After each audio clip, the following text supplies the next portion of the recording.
That's an abused word, love. There's way too many people throwing that word around like a beach ball at a concert. It's just too abused. Dude, all of that shit, and then like all of the stuff that people say that when you first see your kid, all like they fill your head up on what the you're supposed to feel. Yeah.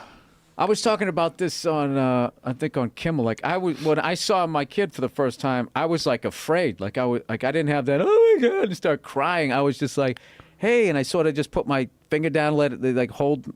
And when they left me alone with the first time, like the magnitude of it was definitely huge, but I didn't feel that whole like, you know, the second I saw my kid, I knew my life had changed. But I didn't feel that for like 12 hours. It wasn't until the next, but I think because my head was so filled up on what I was I was like having an outer body experience. Yeah. And it wasn't until, you know, the next morning my wife was playing like Stevie Wonder, you know what I mean? Some chill music and stuff. And I was just sitting with her and it just sort of, you know, and you know, baby sneezes or something like that. And it just fucking hits you. Yeah. But even then, I never had like that blubbering moment. To me, it was kind of scary too. And kind of psychedelic, because when my daughter was born, my 8-year-old was born, there was a moment when I was thinking, how many babies are being born simultaneously right now all over the world? And if you could look at it on a screen, it would be a swarm of humanity, just heads popping out of pussies, just yeah. Just if you could see every baby coming out right now, and then I thought at the same time, I thought about this baby becoming an old lady and dying.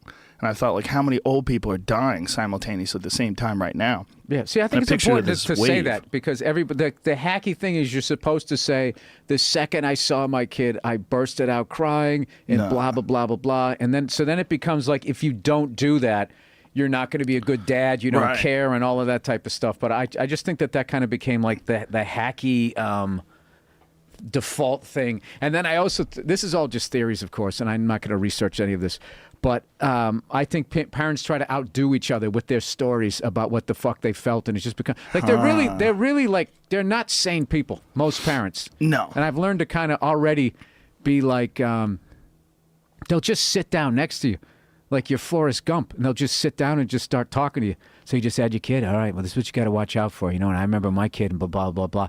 Dude, it's like Airplane, you know what I mean, where the fucking person, he talks to him and you want to kill yourself. Just wait until you start going to school, and you gotta hang out with these parents all the time, because your kids become friends with their kids, and then you become friends with these people that you would never be fucking friends with.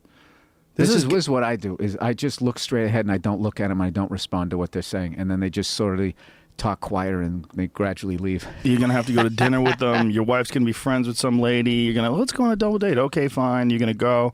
This is one guy I know. He talks and he doesn't look at you.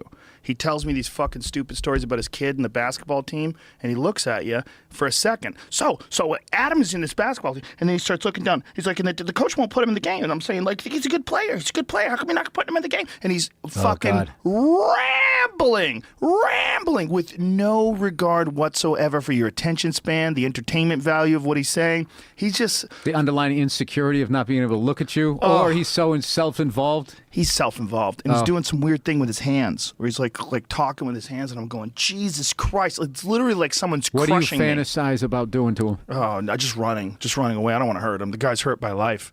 He's so damaged by life. I don't want to do anything to him. I just want to get the fuck away. I always picture those people, and I have a giant roll of duct tape, and I just put it on the. It's like a cartoon level speed. No, it's cartoon level. I just put it on their mouth, and I go. And the last one, it comes up and over their head, and then it hangs down. The whole rest of the tape is hanging down over their head. Awkwardly. And then I just go back to eating or whatever, and they just sit there and slowly have to take it off. There's some brutal fucking people. It's, there's a bunch of weird people that you get closer to them and closer to them, and you find out about their life. Yeah, but you know what? All those people I want to do that to, I'm sure they're talking about me. So. Oh, for sure. Yeah. Yeah, I'm sure they talk about me, too. That's just how it goes. He just seemed like he was in a bad mood. Yeah, all the time. Yeah. Yeah, there's his friend of Ron White's, who's a friend of mine, who the first time he met me, he was like, oh, I don't know. And Ron's like, I'm telling you, he's a good guy. Like, he's a dad, too, and we're all buddies together now. But he's like, I don't know. I'm guarded. I've been beaten down by some of these fucking basketball stories that these assholes will tell you. And my kid, he's a good player. He's a good player. They just won't put him in the game. Like, Just you think of things that you would torture somebody talking about, and you like, I would never do this to you. Why are you doing this to me? Like, you're not even thinking about. It's like verbal waterboarding. You're like in your own little Guantanamo. That's a great way to describe it. Just being like, when is the dessert tray coming so I could say I don't need dessert? That's part of the problem with hanging around with comedians, too. Is when they say something, like, for a good percentage of it, it's funny. It doesn't have to be funny all the time, but a good percentage. When you're talking to people that aren't funny at all, and it never comes, you're like, surely there's something funny coming. Eventually? Nothing? Never? Never. Something compelling. Nothing. Not a goddamn thing. Just, I'm telling the coach, kid plays good. And that's when I start thinking like those duct tape fantasies, and then I start making myself laugh, and I have to pretend like I'm drinking, and then they get all weirded out because they see some weird look on my face, and it's the whole thing just fucking, it just goes south. Yeah, I usually breathe. I take these breathing exercises. I do the Wim Hof method where I take all my breath in, and I let like 15, 20% out. There's no way you do that across from a person. Well, I guess if he's not looking at you, he doesn't see it. Yeah, I do. I do it like this.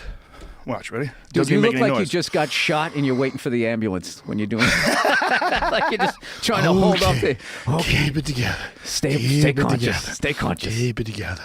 Try to stay present. Try to meditate in the face of overwhelming, retarded conversation. Just try to detach myself from whatever they're saying and find a happy place. Find a peaceful spot. You ever get Rolf? You know what Rolfing is? It's a form of like deep tissue massage, right? Brutally painful shit. Brutally painful. I get Rolfed, and this guy that does it, he's fucking rough. And he knows how to do it. Hey, I mean, I tell you, this guy's rough, you know? know? I tell you. He has a metal bar. I mean, it seems like a torture device. It looks like a chisel, like a fat, wide chisel, and it has like a thin layer of like rubber over it. And he takes this metal bar, and it has like a handle, like a sword. Where Are you like wearing a guard. GIMP mask at this point? No, I'm naked, unfortunately. And he's digging this fucking thing into my back. I mean, digging it in. Like all of his weight, and he's like popping over the scar tissue. And I have to go deep into my mind when he's doing it. I just go deeper and deep. My eyes are closed. My face is in that thing. You know, when you get in massage, you know, so if you could see my face, it'd be like pushed and smushed into that little massage chair thing or massage table thing. Look like you're doing that Red Bull jump from the outer space. My buddy is a world champion at that shit. He's traveled more in that flying squirrel suit. He's traveled to further distances than anybody. Dude, that Red Bull jump, that fucking guy was, I think he was like he was just falling like a stone from space. Over. Yeah. How about the guy that fell into a net? Did you see that one? I just did the comic thing, and I totally derailed you. No, it's okay. Okay. I find my happy space while this guy's doing this, and I have to do that. I literally, I think I go just deeper and deeper in my mind to ignore the pain because the pain is so intense. The only way I could get through that basketball guy is if I already told my wife that he did it and it annoyed me. And then what I would do is I would just be egging him on, going like, "So why doesn't he play him?" and just keep going. And then she would start kicking me under the table because she would start laughing. And then I would have to turn what he was doing into a show. That's the only way to do it. Or else I'm just going to... I would probably, if I actually dealt with the emotion of those kinds of moments, I would probably start crying.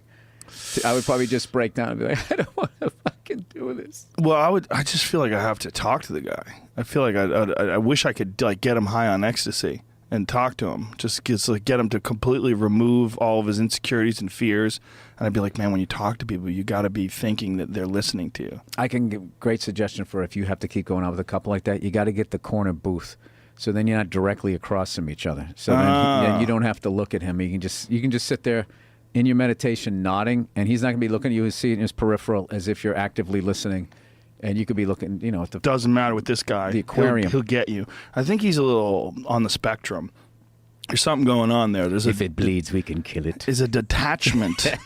There's a detachment to the way he communicates where it just seems like socially he's not present. It's very odd. Very odd method of communication. Yep. I knew somebody like that. You can't talk to the guy and like...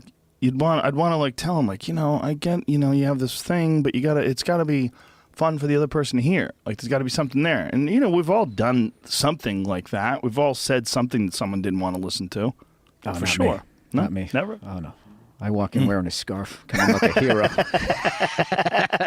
A scarf and those Snoopy aviator goggles. That's right. Everybody wants to hear my bullshit.